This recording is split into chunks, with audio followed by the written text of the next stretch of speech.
Everyone. Today we will discuss Saint Thomas Aquinas and his contribution to the political philosophy. Uh, now, before we go into Saint Thomas state of nature, we'll discuss a little bit of who Saint Thomas was and how actually he uh, has taken St. Augustine's thought into a different direction. So, um, before we begin, uh, St. Thomas, he lived around the uh, 13th century, you can say, and he's the chief spokesperson of medieval scholasticism. Uh, because during that period, St. Thomas, also during that period, education was more in the form of scholastic activities. He was born, in Aquino, in Italy, in a place known Aquino, from where he got his title of Aquinas. So he basically was from the Italian aristocratic family, which means that his family was well acquainted with the European kings and emperors, and they had that kind of influence with the rulers of the time. But Saint Thomas Aquinas, he surrendered his title of being a count in order to join the Dominican order, which means to join one of the Catholic congregations to become a priest. And of course, later, he even is considered as as the fathers of the church, or rather the doctors of the church, or rather the people who developed doctrine for the church.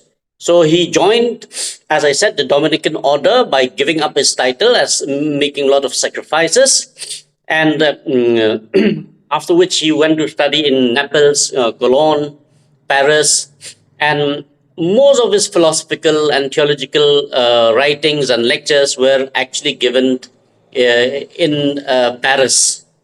Unfortunately, with his wide ranging knowledge and experience and volumes of writings, he died at a very young age of 48 years. And within that span of his life, he wrote about 70 books on various subjects and in various volumes. He actually summarized the scholastic philosophy of that particular period in time. So, one of the most important aspect or of the contributions of Saint Thomas Aquinas was his effort to incorporate Aristotelianism, or the writings of Aristotle, into Christian theological thought, Christian philosophy, and also to develop this as the church doctrine in the future. Of course, during his lifespan, or during the time when he was writing, Thomas Aquinas was being rejected by the church. He had to encounter a lot of resistance from the church, because that period of time the church was still in its very orthodox nature. And according to Aristotle, the church did not understand the transition of the society from one of ecclesiastical dominated society into society with this emerging um, as democratic and individual liberty and freedom was being gradually gaining ground as the day-to-day philosophy. So uh, two of his very important books are on kingship and the sum of theology, or Summa Theologica. or the sum of theology. And in the sum of theology, Summa Theologica, uh, Saint Thomas Aquinas, he wrote this book in a question answer form, which means it was he wrote this book uh, in the form of dialogue to the various questions that was prevailing at that point of time. Now, coming back to his philosophical contribution, as I said earlier, you see, Saint Augustine, in his theological writings or in his philosophical writings, he actually followed the path of Plato, or rather, he made synthesis between Platonism and Christianity. He tried to incorporate the teachings of Plato into the teaching of the Bible, the teaching of Christ, and teaching of the Old Testament to uh, uh, to actually tell us, or to actually say basically that there is the philosopher king, there is the ultimate God, and this God actually is different from human being because he has the the creativity or the unique ness of being graceful, or he has the capacity to deliver grace, mercy, and to liberate human being. So, but you see, by the time Thomas Aquinas was writing, the social and political as well as the theological scene had already changed. And while Augustine insisted that Christianity was faith, Christianity need not necessarily have logic. You need not necessarily explain what is Christian faith. You only have to believe in God. In By the time of Thomas Aquinas, this is no more the case because people have started asking what should be the role of Christianity in human society. How is Christianity going to contribute to the development and the growth of human society? How are they going to deliver justice? How is Christianity is going to engage itself with culture and so on and so forth? So it is here that Saint Thomas will deviate from the teaching of Augustine, and he will therefore provide us the leadership in terms of bringing or synthesizing Aristotelian thought into the Christian thought, and therefore, with this, it is said that Saint Thomas gained more prominence during those days other than Saint Augustine. You see, now before Thomas Aquinas,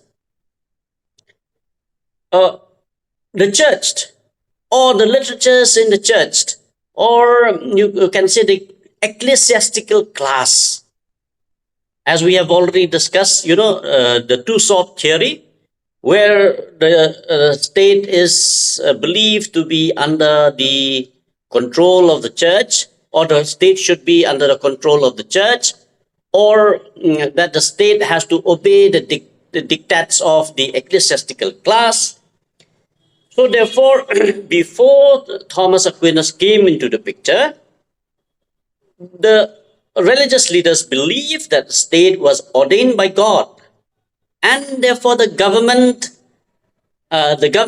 are only instruments devised by God to punish the evildoers in the society.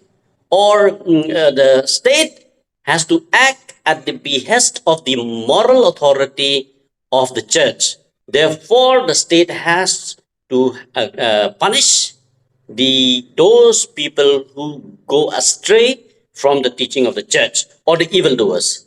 So, therefore, Um, by this time, Saint Aquinas and other people believe that such a dictate or such an idea that the state is actually the product for for the punishment of the evildoers is actually the product of the unfamiliarity with Aristotle ideas or Aristotelian thought.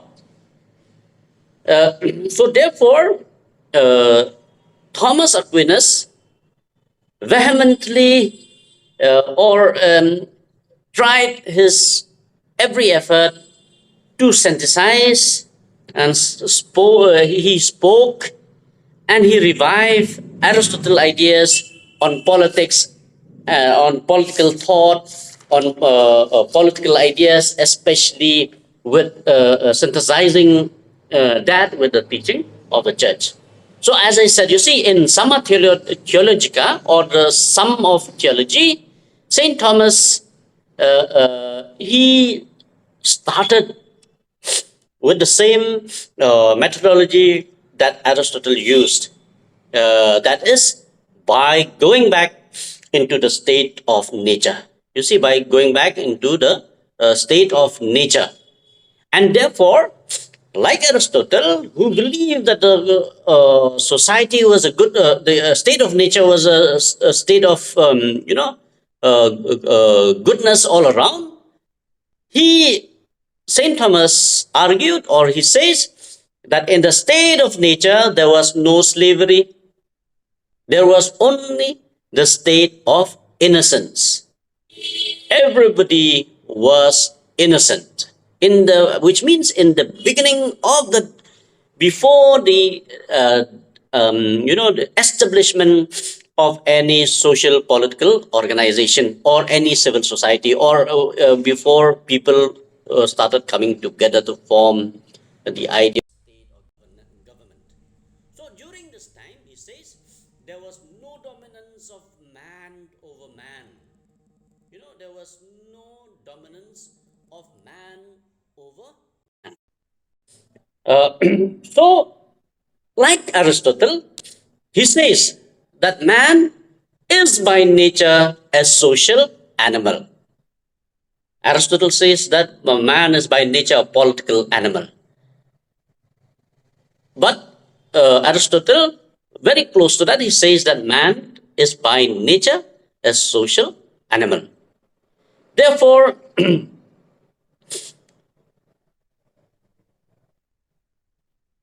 when man is a social animal, man at some point of time thought that there was a need for them to come together, to form into a society or to work together for some common good. Okay,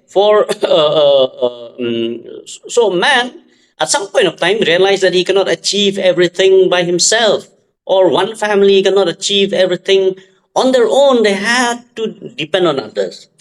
So that first idea of coming together to form a society was an idea which was very innocent, the state of innocence. Okay, it was the state of innocence. Society was also in the state of innocence. Everybody then said, okay, yes, since you can produce rice, I can produce clothing, another person can produce, can fetch us water, another, maybe another person can provide us security and so on and so forth. Let us come together. This is the state of innocence. So therefore, when people started coming together, the social life for many members was for the purpose of common good. So when people started coming together, it was with one important purpose, and that is for the common good. I serve you, you serve me, we serve others. All members, he said, therefore, must aim at that common end or that common good. And therefore, they gathered together with this idea of common good in the state of innocence. They gathered together to single out what was their common good and their common end. You know, so therefore, he says that this gathering of people together, or the assembly of men in the state of nature for the common good, is the beginning of the rise of social organization, or rather civil society. It is the beginning of the coming together to form a social organization, or the civil society. So the civil society, he says, has its origin in the sociability of man, which means social organization or civil society has its origin in the nature of man, and that is his being a social animal. Okay, a man being a social animal. So Aquinas, or Thomas Aquinas, he believed, he argued that it is the fact that all men, it is the fact that of all men, there may be one man who is superior in excellence. So while we gather together, definitely there should be one person who is very smart, very active, capable, who has the skill to organize, who has the skill to lead, and therefore he must be superior. He must be superior in excellence.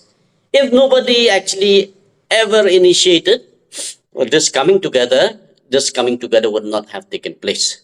Certainly, somebody developed or conceptualized this idea, and therefore they came together. It is quite. He says that it is quite natural that superior man should be vested with the power of administration.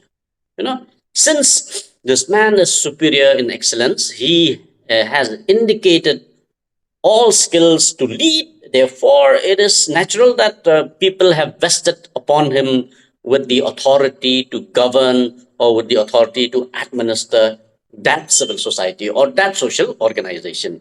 So, therefore, the aim of that civil society, or that social organization, or rather the government that was formed through this social contract, or when people came together, was the common welfare, and the common welfare of the people, and the civitas, or rather of moving towards civilization. So therefore, the city, or the civitas, or the state, with this coming together, they also aim at being self sufficient, or self sufficing and perfect association, which means that when they try to come together, they have an idea that they should have enough of all that they need within their own territory, within their own social organization. Uh, so so therefore, when Saint Thomas talk about this, we can certainly see that there is similarity of Aristotle thought along with that of Saint Thomas. However, Saint Thomas, he went further, you know, from the Aristotelian, confine of the boundary of the city-state. He thought of, you see, Aristotle, Saint Aquinas being also influenced by Christian thought, and by the Bible, and so on and so forth. He thought of good life and welfare of the citizens, or the inhabitants of that social organization, or of that civil society, or that city state. So, deviating from the biblical teaching, he thought of the worldly concern.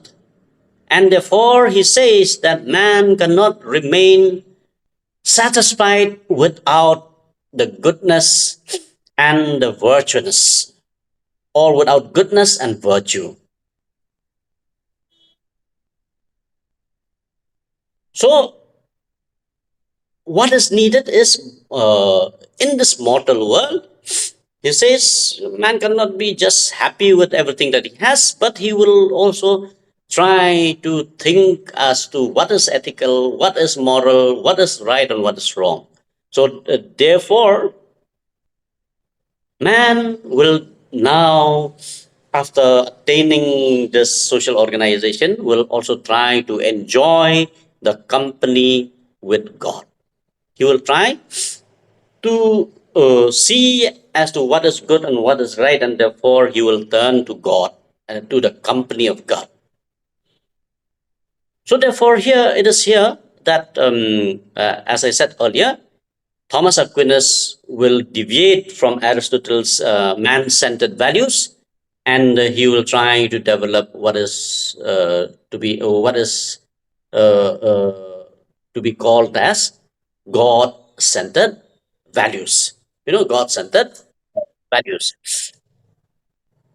Now, Berkey, one of the scholars of Thomas Aquinas, he wrote, and I quote, with Aquinas, political conservatism has a better foundation, but the same token, but by the same token, it is also more moderate, cheerful, and discerning. So, therefore, he says he's king of conservatism. Augustine's Christianity, he says, enjoins us to accept not enthusiastically, but with God's grace, a strange and hostile world. You know, Saint Augustine, he kept insisting that the world is hostile, but there is a strange, strange grace of God, mercy of God. The Christian vision of Aquinas is the plea that we wholeheartedly accept a world which has, in the meantime, become friendly and Christian. So, therefore, Saint Aquinas, according to Berkey, is leading us into the theological thought and ideas that, the world is becoming friendly, and it is becoming Christianized. So this is what that this is the contribution of Saint Thomas Aquinas. Now, in order to cut things short to make it easy, now we go to the next political ideas of Aristotle. I mean, we'll talk about we will now talk about the form of governments, just like Aristotle, or following Aristotle classification of state. Uh, um, Thomas Aquinas says that there are two types of government. One that aims at the welfare of the ruler, and, and the other that seeks the welfare of all men. Just like Aristotle, one like we have, the types of government. One government will aim at the welfare of the rulers, and the other will aim at the welfare of the citizens or the people at large. So he says the latter type of government is just an ideal, which means the government that provides for everybody is ideal and just. So you see, Aristotle gave two classification of government: one which is ideal, and the other one which is perverted. In the ideal, he says kingship, polity, and aristocracy. Then perverted tyranny, oligarchy, and democracy. So in the same way, Saint Aquinas also talk of the two types of government. He says the perverted governments are tyranny, oligarchy, and democracy. What is tyranny? Tyranny is imposition of everything, force, use of force, and so on and so forth by one person. Oligarchy, group of people coming together to take benefit uh, from their authority, their own authority. And democracy, you see,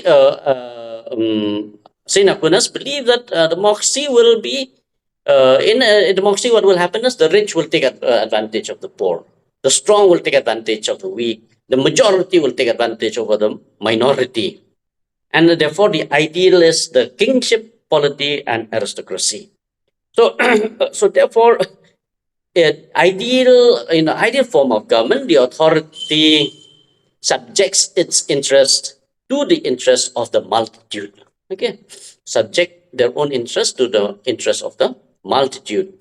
The welfare of the entire society will be the only aim uh,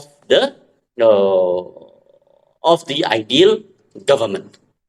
So therefore, you see, uh, here Saint Aquinas will differ or deviate from Aristotle because he supports a kingship, while Aristotle did not. Therefore, he departs from Aristotle and he has his own consideration for this. He says that the unity of the state is paramount. You know,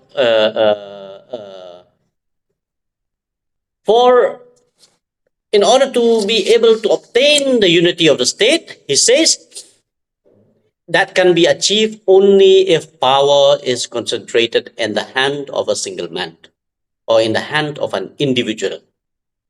Otherwise, if power is, is devised or deliberated to other people, there will be dissension, and therefore he says monarch is the best form of government. The rule of one man, he says, is more useful than the rule of many because it will allow him to take quick decision. He says every natural governance is the governance by one person, and the best it is. Therefore, the rule of one person is best for human multitude to be ruled by one. Okay. So this is what he says. So therefore, in the Saint Aquinas idea, monarchy is the best form of government because it can bring unity, it can control the sentient, and it is a natural form of governance. Because even in the state of nature, as we have seen, one individual would have shown his excellence more than others. Now we come to the functions of governments. Here, in this particular aspect, as Aquinas was influenced, one, by Aristotle, and two, by the Bible. Okay, so there are two aspects of Aquinas' idea of the function of governance. So therefore, according to Aquinas, the most important function of the state of the government is to maintain and promote rights and moral living of all its subjects. To promote rights and moral living of all its subjects. And that is the moral purpose of the state. And this moral purpose of the state is of paramount importance. Second is the function of the government is to ensure the general welfare of its people. So therefore, Aquinas says that the duty of every ruler is to ensure that the citizens are happy and they live a virtuous life. They are happy and they live a virtuous life. So like Aristotle, he believed that the government must be able to obtain the unity of state.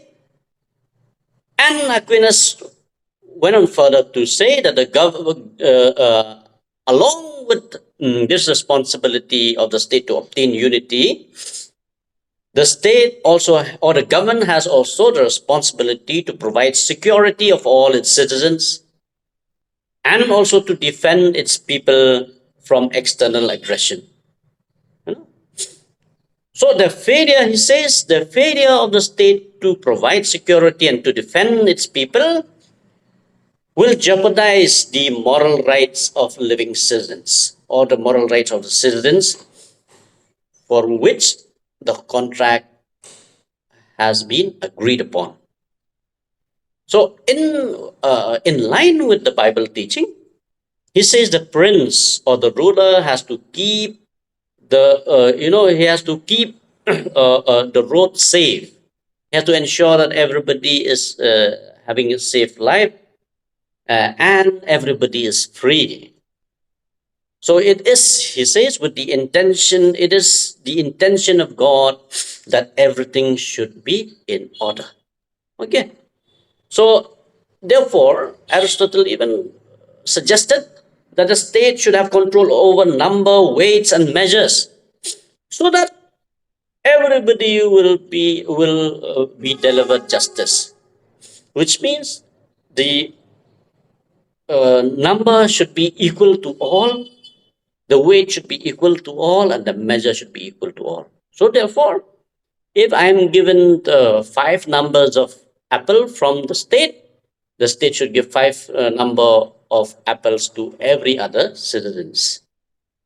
You know, if I'm given 1 kg of rice by the state, or, ration, 1 kg of rice through the ration of the state should give equally to all. And if I'm being given 1 acre of land, everybody should be given 1 acre of land. So there should be order, there should be control over these very important aspects. So God, uh, uh, so therefore the government has to carefully also look after the poor. This is what Aquinas is arguing. Being influenced by the Bible, he says that the government should be the government, more importantly, for the weak, for the poor, for the downtrodden. This is what Christianity has. This is what Christianity uh, has taught humanity over 2,000 years. Always to have sympathy towards the weak, the suffering, and the struggling community. So, therefore, uh, Thomas Aquinas also believed that the prince should work for the alleviation of people's sorrows and sufferings, and therefore the most this should become one of the most important political doctrine for any state or any government. Okay.